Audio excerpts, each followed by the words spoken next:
Está começando mais uma entrevista da série sobre preparo de material biológico com finalidade científica, promovida pela TV Câmara de Jataí e pela Escola de Gestão e Eficiência Legislativa, a EGEL, ambas da Câmara Municipal de Jataí, em parceria com a Universidade Federal de Jataí, a UFJ, e com a Universidade de Brasília, a UNB. Hoje vamos conversar com a professora doutora Valéria Paula Sassoli Fazan, ela que é graduada em Medicina pela Faculdade de Medicina de Ribeirão Preto, no interior de São Paulo, e tem mestrado em Morfologia pela Faculdade de Medicina, também de Ribeirão Preto, doutorado em Neurologia, também pela Faculdade de Medicina de Ribeirão Preto. E tem estreitas relações com a Universidade de Iowa, nos Estados Unidos, onde realizou 2 estágios de pós-doutorado na Central Microscopy Research Facility e no Department of Anatomy and Cell Biology, atuando diretamente nas linhas de pesquisa em anatomia e neurociências. É responsável pelo Laboratório de Microscopia e Morfometria do setor de cirurgia experimental do Departamento de Cirurgia e Anatomia da Faculdade de Medicina de Ribeirão Preto, o qual mantém com verbas de projetos individuais de pesquisa.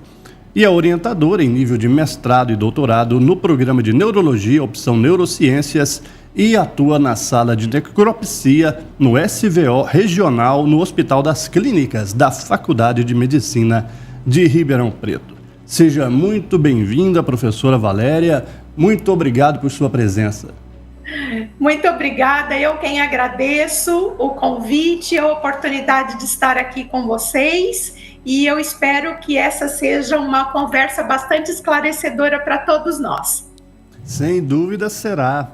E também conosco, agora aqui no estúdio da TV Câmara, a professora doutora Bárbara de Lima Lucas, que é professora da UNB e colaboradora da UFJ, onde foi coordenadora do Laboratório de Anatomia Humana e do Programa de Doação de Corpos para Ensino e Pesquisa Presentes Anatômicos. Bem-vinda de volta ao estúdio, Bárbara. Muito obrigado por sua presença. Obrigada, Francisco. Obrigada à TV Câmara, que cria essa possibilidade da gente trazer para todos como funciona o laboratório de anatomia, né?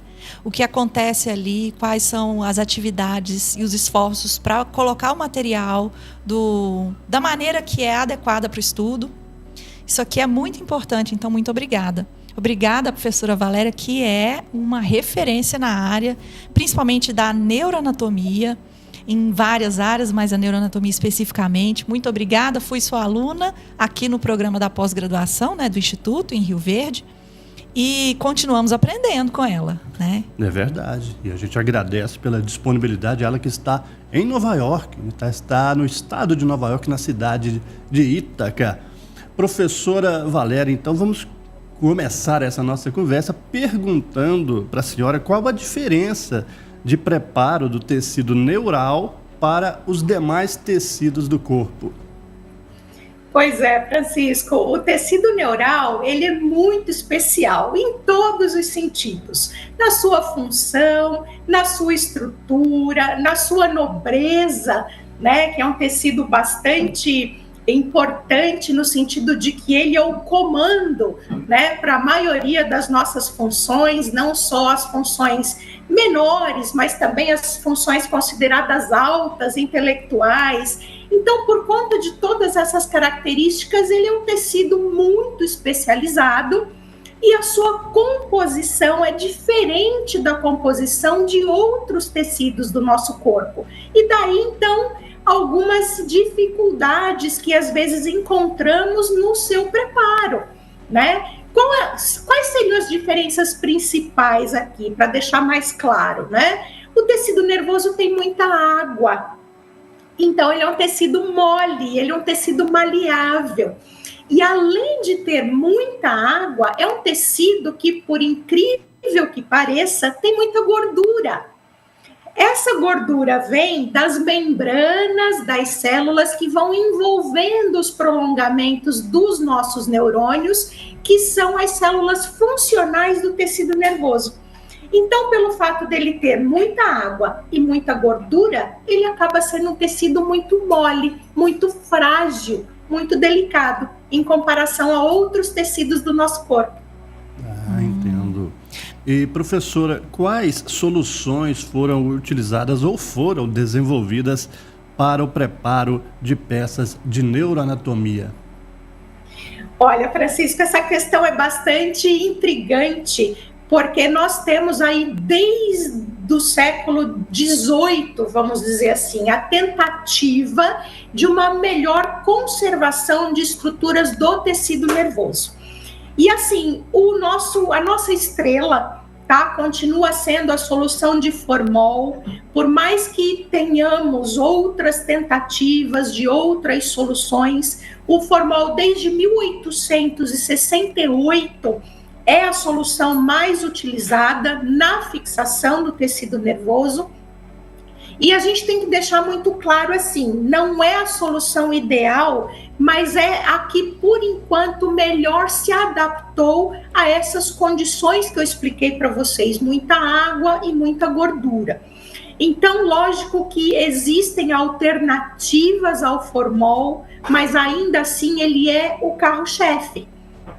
Sei. E uma dúvida, professora, em relação à temperatura e o que a gente vê nos Estados Unidos com toda a estrutura para a conservação de corpos frescos, a dificuldade que nós temos do translado, por exemplo, de materiais, produtos de abortamento, né, que a gente leva um tempo para chegar ao laboratório para começar a perfusão. Então, isso é congelado. Como que funciona a temperatura em relação ao tecido neural? Ela é favorável? Ela é uma coadjuvante no processo de conservação? Olha, Bárbara, foi muito bem colocada essa sua questão, porque a temperatura é um fator crucial para que a gente consiga manter a preservação do tecido.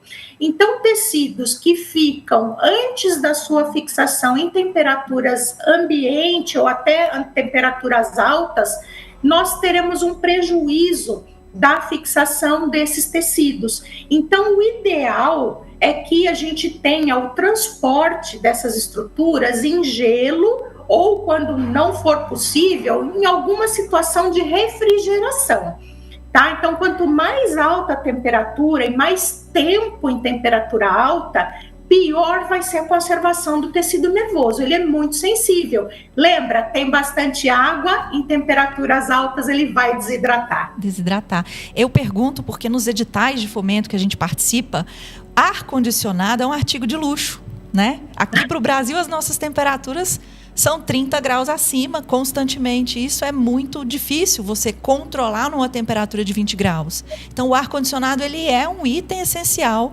num museu, num laboratório. Ele não é um artigo de luxo, não é? Bom. Sem dúvida nenhuma. Né? O ar-condicionado, para a gente, é como se fosse a temperatura ambiente quando a gente vê as instruções para preparo de tecido.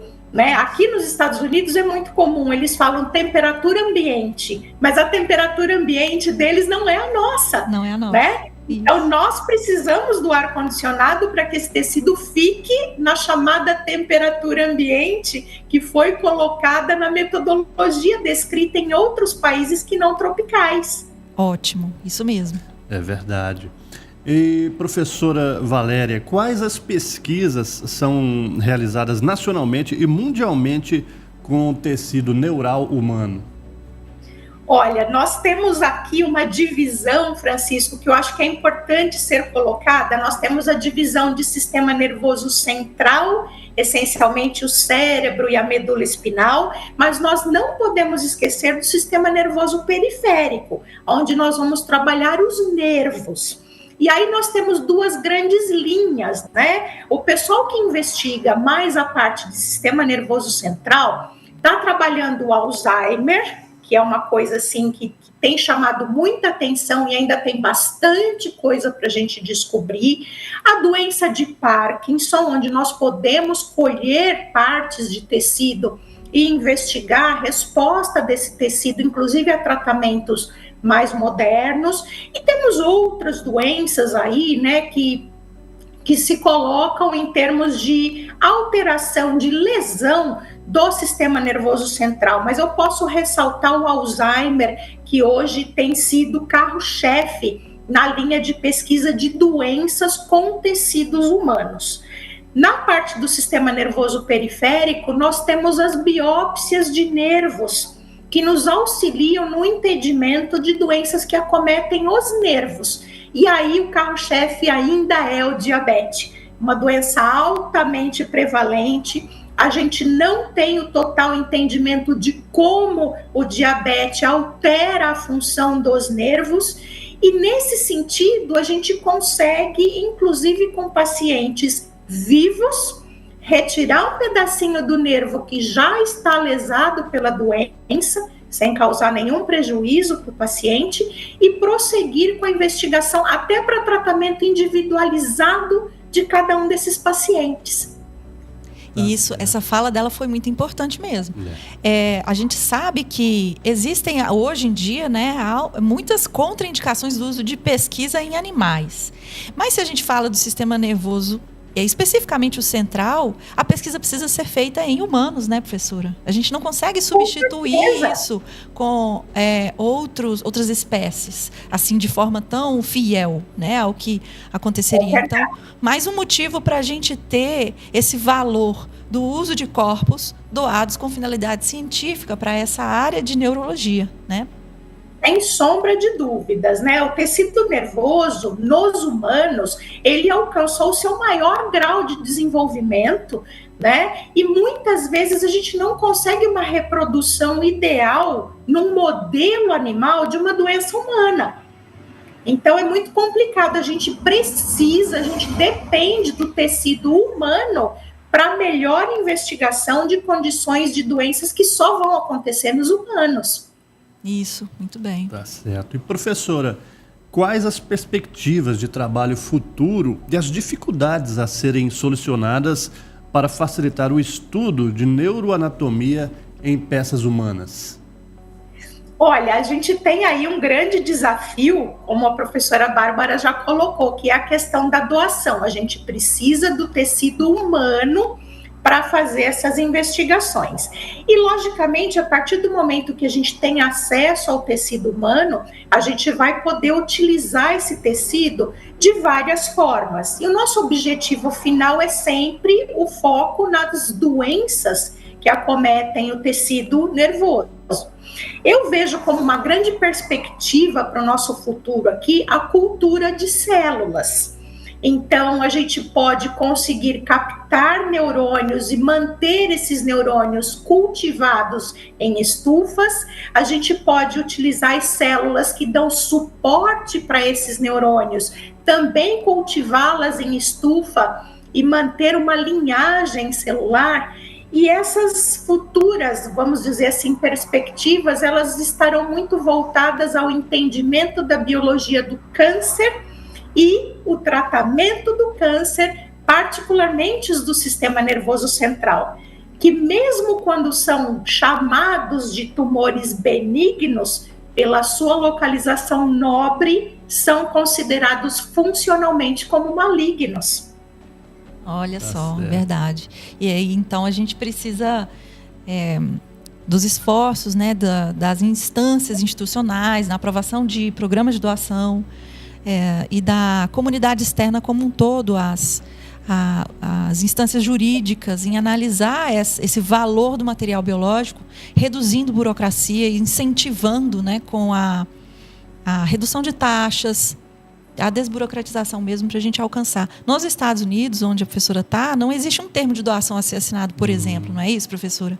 A doação acontece, como que a gente pode falar? Ela é compulsória? Conforme a vontade do indivíduo? Ela não é compulsória. Não chega a ser por legislação, né? Compulsória. Ela não é compulsória por legislação. Não é compulsória, mas não existe uma burocracia como existe aí no Brasil, né? Uma coisa que existe aqui nos Estados Unidos, que é muito comum, é a família respeitar o desejo do paciente. E mesmo quando o paciente, né, no caso, vem a óbito e não manifestou o desejo, a família tem, vamos dizer assim, o direito, né, de fazer a doação desses corpos, e isso é cultural para eles aqui. né? Os funerais aqui são muito longos, então os corpos já são, de certa forma, preparados para que ele fique um tempo longo, entre aspas, né, no velório, em exposição, até que dê tempo dos familiares chegarem. Normalmente aqui as famílias moram distantes, né, em outros estados, até em outros países. Então já existe um certo preparo desse corpo. E um funeral aqui custa muito caro. Então muitas pessoas fazem a opção pela doação, porque nos programas de doação que existem aqui, existe, vamos dizer assim, caso seja o desejo da família, a devolução dos restos mortais após a cremação. Então, nos laboratórios de anatomia onde eu trabalho aqui, existem crematórios dentro do laboratório.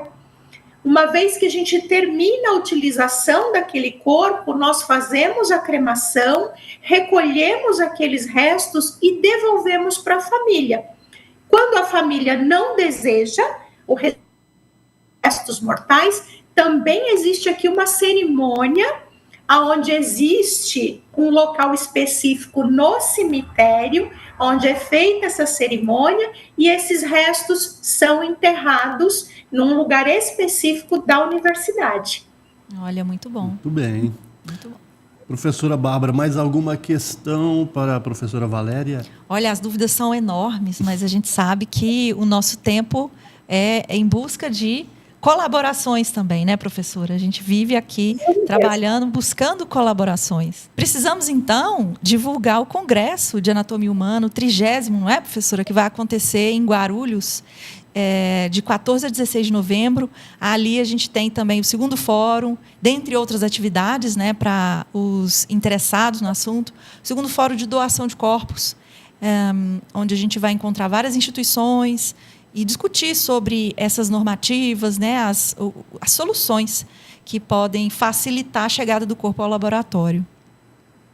Isso mesmo. Então, eu gostaria de aproveitar aqui, antes de encerrar, fazer o convite para que todos venham ao 30º Congresso Brasileiro de Anatomia, dia 14 de novembro, em Guarulhos. Guarulhos é de fácil mobilidade, portanto, teremos uma perspectiva de encontrar com um público muito diverso, de todos os lugares do Brasil, e essas discussões a respeito de preparo de corpos, recebimento de material, elas são fundamentais para que a gente faça isso entre nós e também com a comunidade, no sentido de esclarecer a comunidade para que eles possam se tornar doadores, para nos ajudar e ajudar o futuro das famílias.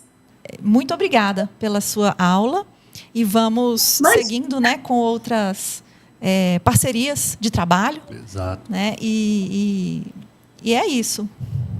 Muito obrigado. Olha, estou totalmente à disposição de vocês, viu? Precisando novamente de novos encontros, para que a gente seja um pouco mais detalhista, se necessário. Estou totalmente à disposição e agradeço mais uma vez o convite. Muito bom. Nós que agradecemos. Conversamos, então, com a professora doutora Valéria Paula Sassoli Fazan e também com a professora Bárbara de Lima Lucas. Muito obrigado, Bárbara, pela presença mais uma vez. Eu que agradeço e vou despedir com até breve, né? Até breve, claro. Até a próxima entrevista. Essa foi apenas mais uma entrevista da série sobre preparo de material biológico com finalidade científica, uma parceria aqui da TV Câmara, da EGEL, pela Câmara Municipal de Jataí com a Universidade Federal de Jataí e com a Universidade de Brasília. Então, até a próxima.